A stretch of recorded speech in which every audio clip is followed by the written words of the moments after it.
बिस्मिल्लाहिर्रहमानिर्रहीम। अस्सलामुअलैकुम। रोज़ी वॉइस चैनल में आप सबको खुशामदीद। आज मैं आपके लिए एक बहुत ही अच्छी और दिलचस्प कहानी लेकर आई हूँ। कहानी शुरू करने से पहले आप सबसे गुजारिश है कि आपने अगर अभी तक मेरे चैनल को सब्सक्राइब नहीं किया तो मेरे चैनल को सब्सक्राइब कीजिए, साथ जो बेल आइकन है इसको भी क्लिक कीजिए ताकि हर नई आने वाली वीडियो आप तक आसानी से पहुँच सके। मैं अपनी नौकरानी को पसंद करता था। ये बात जब घर वालों को पता चली तो भड़क उठे, लेकिन मेरी अम्मा बहुत अच्छी थी। वो बोली, मैं तुम्हारी शादी नौकरानी से करवाऊंगी, लेकिन मेरी भी एक शर्त है। और अम्मा की शर्त ये थी कि मैं एक शादी उनकी पसंद की करूंगा और उसका चेहरा कभी नहीं देखूंगा।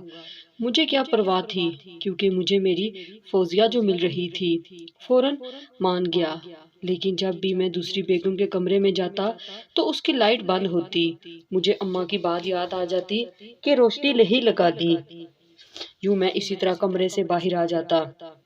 लेकिन एक दिन अचानक जब गलती से मैं नौकरानी के कमरे में जाने के बजाय दूसरी बेगम के कमरे में चला गया और लाइट जला ली, तो दूसरी बीवी की तरफ नजर पड़ते ही पैरों तले से जमीन खिसक गई, क्योंकि वो तो मेरा नाम फरहान है। मेरा तलक एक खाते पीते घराने से है। मैंने कॉलेज में कदम रखा ही था कि मेरे वालिद की वफात हो गई थी। अचानक हार्ट अटैक हुआ और वो इतना शदीद था कि बावजूद कोशिश के डॉक्टर बचाने में नाकाम रहे। तब से अम्मी, माँ और बाप दोनों तरह का सहारा बनी। अब्बू ने अच्छा बिजनेस छोड़ा था, जिसे मेरा बड़ा भाई संभालता था। मैं कॉलेज की जिंदगी को एंजॉय करता था। मुझे बिजनेस में कोई दिलचस्पी नहीं थी और ना ही तजुर्बा था। मुझे अच्छा खाना पीना और दोस्तों के साथ एंजॉय करना बहुत पसंद था। घूमना फिरना मेरा मशगला था। हमारे घर में अम्मी ने दो मुलाजिम रखे हुए थे। एक बाहर के काम करने के लिए मेल था और एक अम्मी का हाथ बटाने के लिए फीमेल थी। उसका नाम फौजिया था। अनपढ़ नहीं थी, बल्कि कुछ जमातें पढ़ चुकी थी। अम्मी ने बताया कि इसका बाप लड़कियों को ज्यादा पढ़ाने के हक में नहीं था, इसीलिए स्कूल से उठवा लिया था। अच्छे नए नक्श की मालिक थी। गो के सांवली रंगत थी, मगर अपने नकोश की वजह से लगता ही नहीं था कि नौकरानी है। घर के काम काज भी बड़ी फुर्ती से करती थी और अम्मी के काम तो बहुत अपनायत से करती थी। मुझसे उम्र में चंद साल छोटी होगी। अक्सर अम्मी कॉलेज जाने से पहले नाश्ता उसी के हाथ मेरे कमरे में भिजवाती थी। वो तरीके से मेरे आगे मेज रखती, नाश्ता लगाती और धीरे से कहती, नाश्ता कर ले फरहान जी। कितना मीठा बोलती थी। दिल करता था वो कमरे से बाहर ही ना जाए, मगर उसने कभी आंख उठाकर नहीं देखा था। खामोशी से बर्तन रखकर चली जाती थी। सर पर उसके हमेशा दुपट्टा रहता था। अम्मी का और भाभी का हर काम करती थी और जरा बुरा ना मानती कि इतना बोझ है काम का। मुझे वो कुछ कुछ अच्छी लगने लगी थी। उसका नाम फौजिया था। अम्मी उससे फौजी कहकर बुलाती थी। फौजी जरा ये पकड़ना, फौजी बाहर से कपड़े ले आओ और फौजी यूं कर दो। गर्ज के हर वक्त फौजी घर में फौजी फौजी होता रहता था। मैं जरा खुले मिजाज का था। हंसना बोलना गाने गाना शुगर लगाना मुझे पसंद था। कॉलेज में यूं तो काफी शौक मिजाज लड़कियां थी, हंसी मजाक चलता रहता था। मगर उनमें एक लड़की जो जरा खामोश तबा थी, जिसे सिर्फ पढ़ाई से लगाव था, बिला वजह लड़कों से हंसने बोलने से गुरेज करती थी। हर वक्त किताबें पढ़ती रहती थी और हर वक्त चलती रहती थी। अभी हम सब बातें ही कर रहे होते थे और वो गायब हो जाती। कुछ लड़के उसका मजाक भी बनाते, वो किसी की परवाह नहीं करती थी। मुझे उसकी ये आदत बहुत पसंद थी, किसी को घास न डालना और अपने में मस्त रहना। मैंने कई बार कोशिश की कि उससे अकेले में बात कर सकूं, मगर वो कोई ऐसा मौका आने ही नहीं देती थी। उसकी सहेलियां बहुत तो थी नहीं। उसे कुछ लिखने लिखाने का भी शौक था। फारग वक्त में वो गप्पे मारने के बजाय कैंटीन चली जाती या किसी तन्हाई वाली जगह पर बैठकर कुछ न कुछ लिखती रहती थी। सर झुकाए बालों की एक लिट उसके गालों को छूती हुई बहुत खूबसूरत लगती थी। एक दिन पता चला उसकी मंगनी हो गई है। मैं बहुत अफसुर्दा हुआ। मैं इस उम्र में था जब लड़के लाउबाली तबीयत के मालिक होते हैं। उसकी मंगनी के गम में चंद दिन संजीदगी में गुजारे। अम्मी नाश्ता भेजती थी और मैं इनकार कर देता था। तब वो मुलाजमा बड़े धीमे लहजे से कहती, फरहान जी, खाने से मुंह नहीं मोड़ते, यही तो हमारी सांसें चलने का बाइस है। इसी रोटी के लिए तो बंदा जगह जगह हुआर होता है, इससे क्या खफा होना। मैं उसकी बातें सुनकर हैरान रह जाता। तालीम नहीं, फिर भी इतनी बड़ी बड़ी बातें कैसे कर लेती है। उसकी बातें मुझे बहुत मुतासर करती थी। मैं पहले ही एकतरफा मोहब्बत में चोट खाया हुआ था। पता नहीं ये मोहब्बत थी या महज वक्ती पसंदीदगी, मैं नहीं जानता था। हाँ, फौजी ने अपनी बातों और धीमे लहजे से उस लड़की को बुलाने में अहम किरदार अदा किया था। मैं चंद दिन में ही नॉर्मल हो गया। अब फौजिया मेरी नजरों का मरकज थी। किसी न किसी काम के बहाने बुलाकर उसकी बातें सुनने को दिल करता, मगर अम्मी से भी डर लगता था और भाभी भी अब मुझ पर नजर रखने लगी थी। अक्सर कहती कि फारग वक्त में भाई के बिजनेस में हाथ बटाया करो, और मैं चिढ़कर जवाब देता कि पढ़ाई भी वहां ही कर लिया करूं या भाई को कॉलेज भेज दिया करे। अम्मी मुझे ही डांट देती थी। वक्त गुजरता गया। फौजिया चंद दिनों के लिए अपने घर जाती तो मुझे बेचैनी होने लगती। दिल करता वो जल्द वापस आ जाए। मैं काम ना होने का शोर मचाता, नाश्ते की आवाजें लगाता था अम्मी को तंग करने के लिए, ताकि अम्मी उसे वापस बुला ले। अम्मी को मुझसे बहुत मोहब्बत थी। मैं भी अम्मी का लाडला था। भाभी अलबत्ता मेरी बातों को बुरा मान लेती थी और फौजिया को आवाजें देने पर भी मुझे रोकती थी। बड़ा गुस्सा आता था उन पर, मगर मैं हमेशा खामोश हो जाता था और उनको इग्नोर कर दिया करता था। और फौजिया की हमायत में बोल भी नहीं सकता था, लेकिन बहरहाल चंद दिन बाद आकर फिर से सब काम संभाल लेती थी। मुझे आहिस्ता आहिस्ता अंदाजा हो रहा था कि मैं फौजिया से मोहब्बत करने लगा हूँ। मोहब्बत ऊंच नीच जात पात नहीं देखती, बस हो जाती है। अब मुझे ये डर था कि अम्मी को बताया तो गुस्सा करेंगी। भला एक मुलाजमा को बहू कैसे मान सकती हैं। उधर कॉलेज की पढ़ाई मुकम्मल हुई, उधर अम्मी ने मेरा रिश्ता देखना शुरू कर दिया। जाहिर है अब भाई के साथ ऑफिस में बैठना था, काम पर तवज्जो देनी थी। बिजनेस भी काफी बड़ा था और भाई ने कुछ शेयर्स भाभी के नाम कर रखे थे। बल्कि यूं कहना चाहिए कि भाभी की जिद के आगे मजबूर होकर उनके नाम कर दिए थे। वैसे भी भाई का नन्ना अली अब थोड़ा थोड़ा चलना शुरू हुआ था। घर की रौनक और अम्मी का खूबसूरत खिलौना था। घर में अब उसकी शरारतों से रौनक होने लगी थी। बहुत प्यारा बच्चा था। मैं अब रोज ऑफिस जाने लगा था। जाने से पहले फौजिया को जरूर देख कर जाता। मुझे लगता था जिस दिन नहीं देखता वो दिन बुरा गुजरता है। फौजिया मेरी इस कैफियत से बेनियाज थी। शायद उसकी सोचे ऐसी बात तस्लीम करने को तैयार ही नहीं थी। घर से ऑफिस और ऑफिस से घर, सारा दिन इन्हीं मसरूफियात में वक्त गुजर जाता। एक दिन फौजिया नजर ना आए तो मैं उस घबरा सा जाता था। एक दिन फौजिया मेरे सामने आई और मैंने उसे रुकने को कहा। जी कहें, उसने नजर नीची रखते हुए पूछा। मैंने मुस्कुराकर उससे पूछा, एक बात बताओ, मैं तुम्हें कैसा लगता हूँ। मेरे सवाल से वो कुछ हैरान सी हुई, बोली क्या मतलब। मैंने कहा, सीधा सा सवाल है, तुम मेरे बारे में क्या सोचती हो, मैं कैसा हूँ, तुम्हें कैसा लगता हूँ। ये मुझसे क्यों पूछ रहे हैं, उसने हाथ बांधते हुए कहा। तुम तो सवाल बराए सवाल कर रही हो, पहले मेरे सवाल का जवाब दो, फिर मैं तुम्हें तुम्हारे सवाल का जवाब दूंगा। मैंने परांठे का लुकमा तोड़ते हुए कहा। आप वैसे ही लगते हैं जैसे आप हैं, और जैसे अम्मी जी को लगते हैं, उसने सीरियस मूड में जवाब दिया। ओहो भाई, मैं सिर्फ तुम्हारी जाती राय जानना चाह रहा हूँ।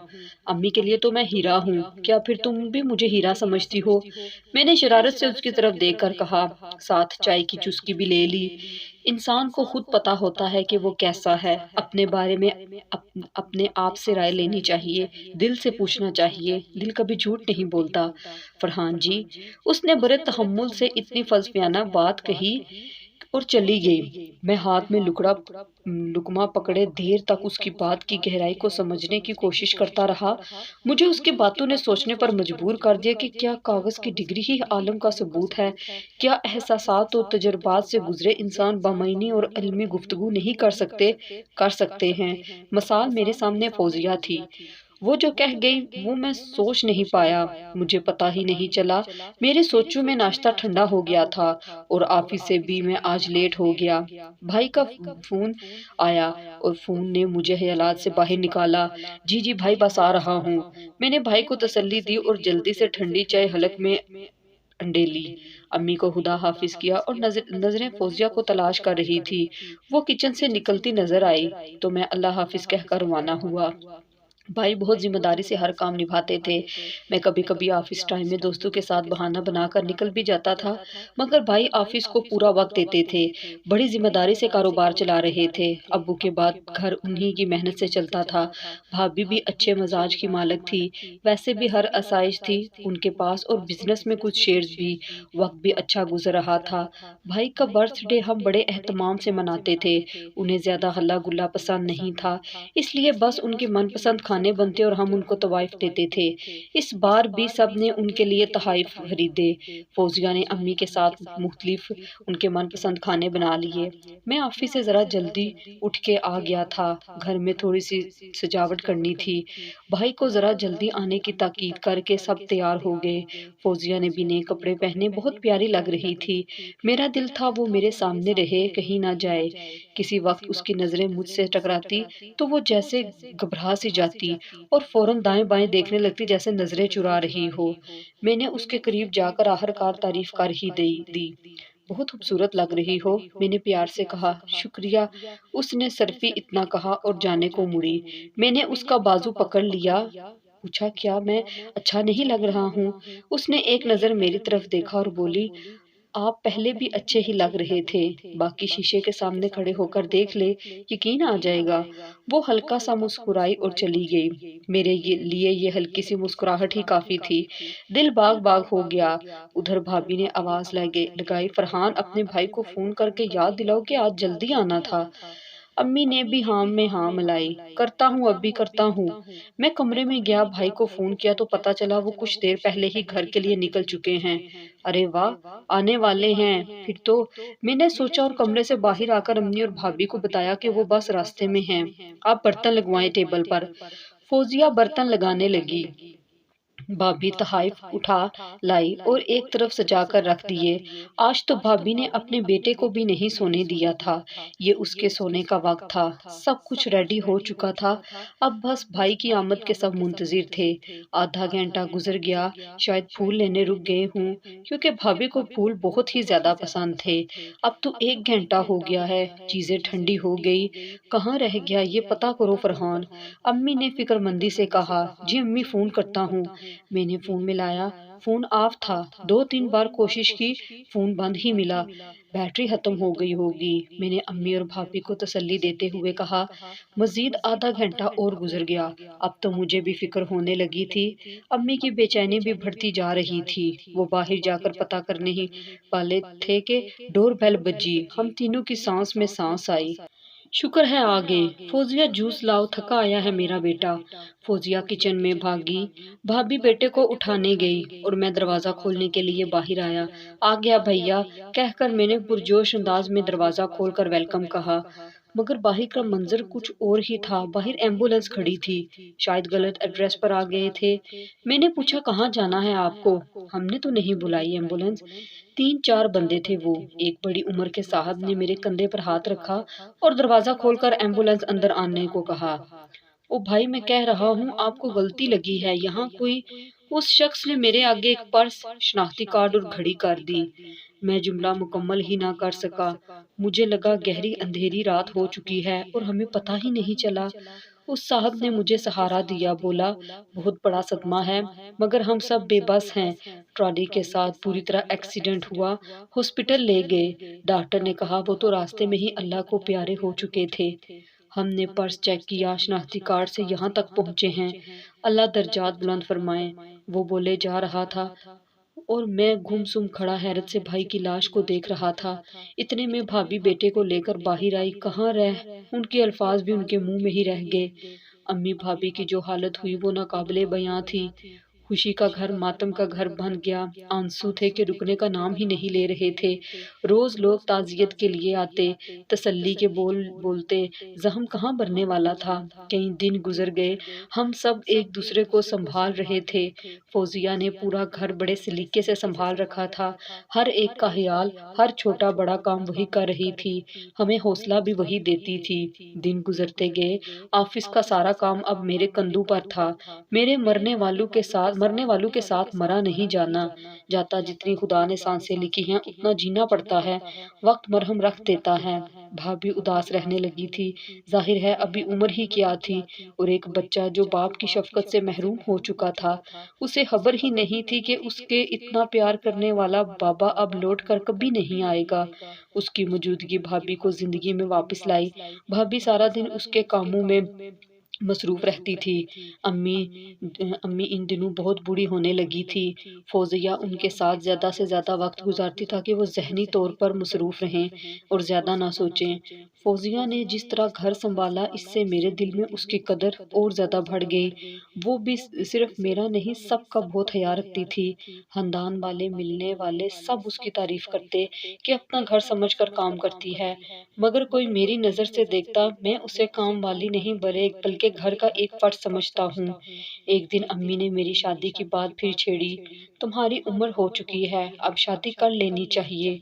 2-3 रिश्ते आए हैं और खानदान के भी 1-2 उम्मीदवार हैं। कहो तो बात छेड़ूं? अम्मी ने बड़े प्यार से मुझसे पूछा। मेरी प्यारी अम्मी, खानदान में तो मैं बिल्कुल शादी नहीं करूंगा, और अगर करनी है तो मेरी पसंद की लड़की से कर दें। मैं भी खुश, आपकी भी तमन्ना पूरी हो जाएगी। मैंने अम्मी का हाथ अपने हाथ में लेते हुए कहा, अच्छा, इसका मतलब पहले से ही नजर में रखी हुई है और आप बता रहे हो। मैं बिला वजह इधर उधर कहती फिर रही थी। कमाल करते हो। अम्मी ने मुस्कुराकर मेरे सर पर प्यार से चित लगाई। अब कब मिलाओगे उस खुशकिस्मत से? साथ ही सवाल भी कर डाला। बहुत जल्द अम्मी, बहुत जल्द।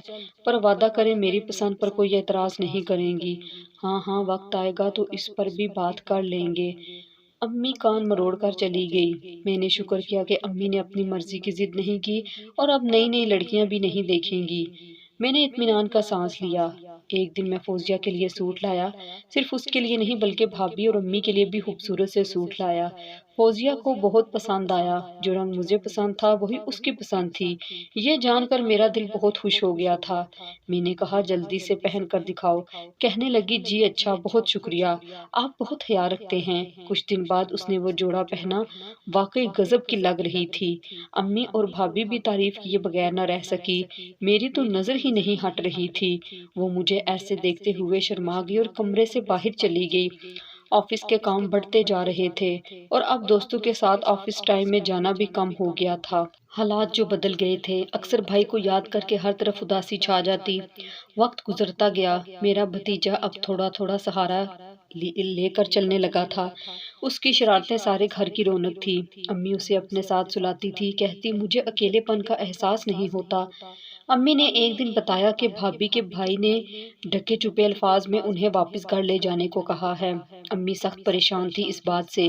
भतीजे के बगैर रहना उनके लिए, मेरे लिए भी मुमकिन नहीं था, और अपने पोते के बगैर रहना उनके लिए भी मुमकिन नहीं था। और भाभी से भी अम्मी का लगाव था। मैंने कहा, आप मना कर दें और भाभी से बात कर लें। अम्मी चली गई। मुझे अंदाजा था कि मैं अपनी नौकरानी को पसंद करता था, और ये बात अब खानदान वालों को पता चली तो भड़क उठे। लेकिन मेरी अम्मी बहुत अच्छी थी। मैं पहले ही वादा ले चुका था, इसलिए वो बोली, मैं तुम्हारी शादी नुकरानी फौजिया से करवाऊंगी, लेकिन मेरी भी एक शर्त है। और अम्मा की ये शर्त थी कि मैं एक शादी उनकी पसंद से करूंगा और उसका चेहरा कभी नहीं देखूंगा। मुझे क्या परवाह थी, क्योंकि मुझे मेरी फौजिया जो मिल रही थी, और फौरन मान गया। फौजिया से शादी हो गई। मेरी खुशी का ठिकाना न था। चंद दिन बाद फौजिया को अम्मी की शर्त का बताया तो वो खामोश रही। उस बेचारी को क्या एतराज हो सकता था। मैंने अम्मी की शर्त भी पूरी कर दी और उनकी पसंद की भी शादी कर ली। लेकिन जब भी मैं दूसरी बेगम के कमरे में जाता तो उसकी लाइट बंद होती। मुझे अम्मा की बात याद आ जाती कि रोशनी नहीं करनी। यूं मैं इसी तरह कमरे से बाहर आ जाता। लेकिन एक दिन अचानक जब गलती से मैं फौजिया के कमरे में जाने की बजाय दूसरी बेगम के कमरे में चला गया और लाइट जलाई, तो दूसरी बीवी की तरफ नजर पड़ते ही मेरे पैरों से जमीन ही निकल गई, क्योंकि वो तो मेरी भाभी यानी भाई की बेवा थी। मैं लड़खड़ा सा गया। मेरी आंखें फटी की फटी रह गई। वो भी इस अचानक आमद से पीली पड़ गई। आप यहाँ? क्या आप, मतलब आपसे दूसरी शादी? मेरे मुंह से लफ्ज अदा ही नहीं हो रहे थे। क्या ये हकीकत है, मैं ख्वाब देख रहा हूँ?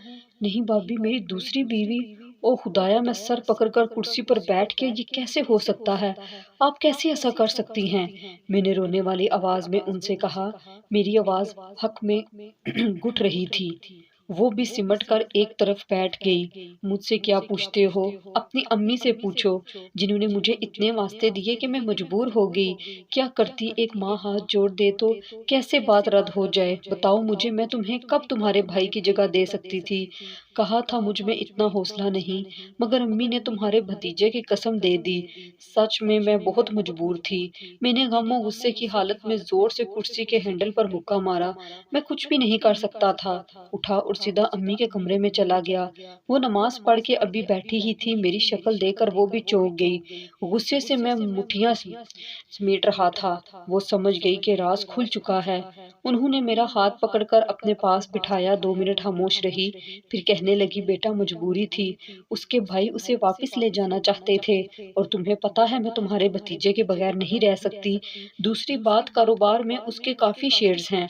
अगर वो यहाँ से जाती तो तुम्हें वो शेयर्स भी देने पड़ते, और तुम्हारे काम में कितना नुकसान होता। क्या तुम कारोबार संभाल पाते? नहीं ना। तो मेरे बच्चे, मैंने दूर की सोच कर ये इंतहाई अहम कदम उठाया है। इस तरह वो भी हमेशा हमारे साथ रहेगी, और कारोबार में नुकसान भी नहीं होगा। साथ ही बच्चे को बाप का प्यार भी मिल जाएगा। वो बोलती जा रही थी, साथ साथ मेरे बालों में उंगलियां भी फेरती जा रही थी।